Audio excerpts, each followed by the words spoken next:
Boston Celtics win against the Minnesota Timberwolves, 117-104, Wednesday night at the TD Garden. Tonight's Garden Report is being brought to you by the SeatGeek ticketing app. If you want to see games like tonight's Celtics Timberwolves action or playoff tickets down the line, SeatGeek is your easiest way to buy and sell sports and concert tickets, and you get a $20 rebate on your first purchase by downloading the SeatGeek ticketing app. Enter the promo code Garden Report. One word. Garden Report's also being brought to you by Harry's Razors. If you go to harrys.com/Garden Report, you're going to get a free trial pack when you sign up for Harry's Razors. I could use a shave for sure. I'm not sure about you, Jeremy. I have. The beard's still going, but I still got to trim around it. And I love Harry's. It's winter time, so we have that excuse to have on extra layer. A little bit of an excuse. But a little bit extra layer. But Celtics win tonight.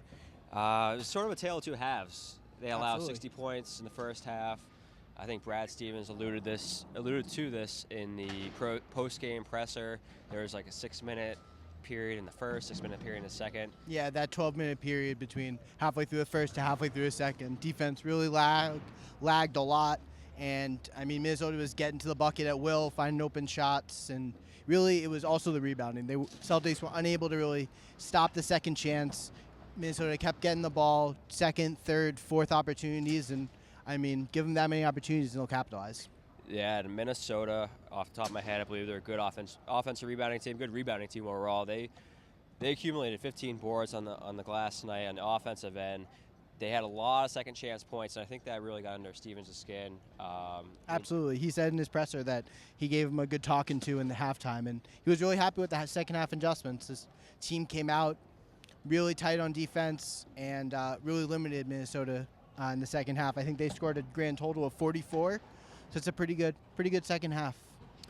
And Al Horford nearly got his first triple-double of the season. He came close during that Cleveland game, and he came close tonight. He's been on a tear lately. There's a lot of sentiment, a lot of anger from fans just because he's getting paid $113 million. It's a lot of money, but he would have gotten paid elsewhere because he doesn't score a lot of points. He's more of a facilitator. He does a lot of the other things. I feel like he is a really good scorer, but the Celtics brought him in to be an all-around player. I feel like the same people who are really angry at Hal Horford are the ones who are angry at Marcus Smart. They don't see all of the things that Al and Marcus are doing on the court. Marcus can have 0 points and be the most impactful player.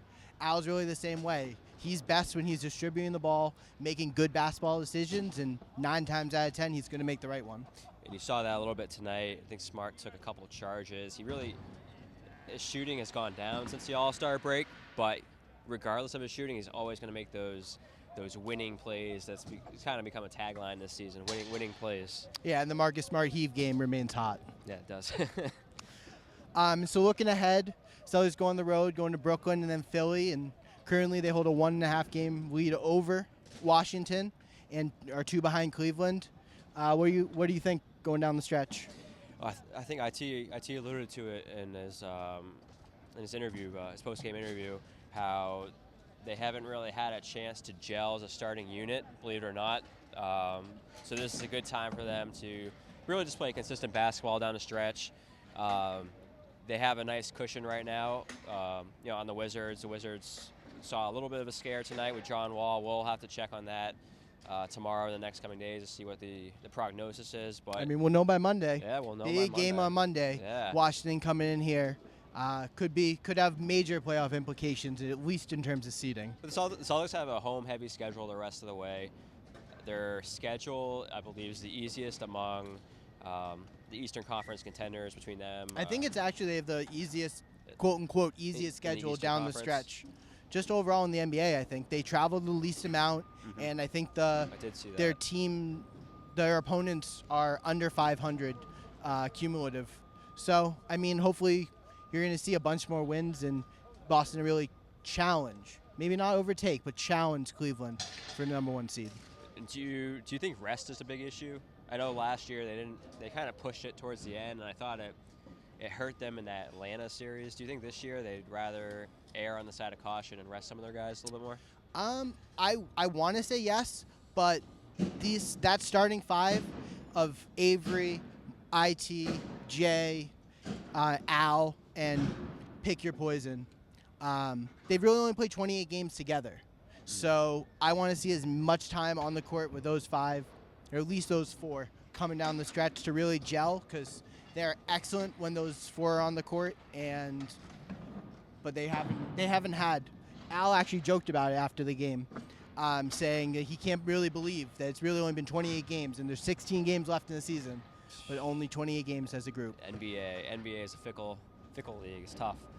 Injuries everywhere. It's but when the starting lineup actually does play, I think they can contend. They can beat anyone when they're fully healthy and the starting lineup's intact. But that's obviously a big if.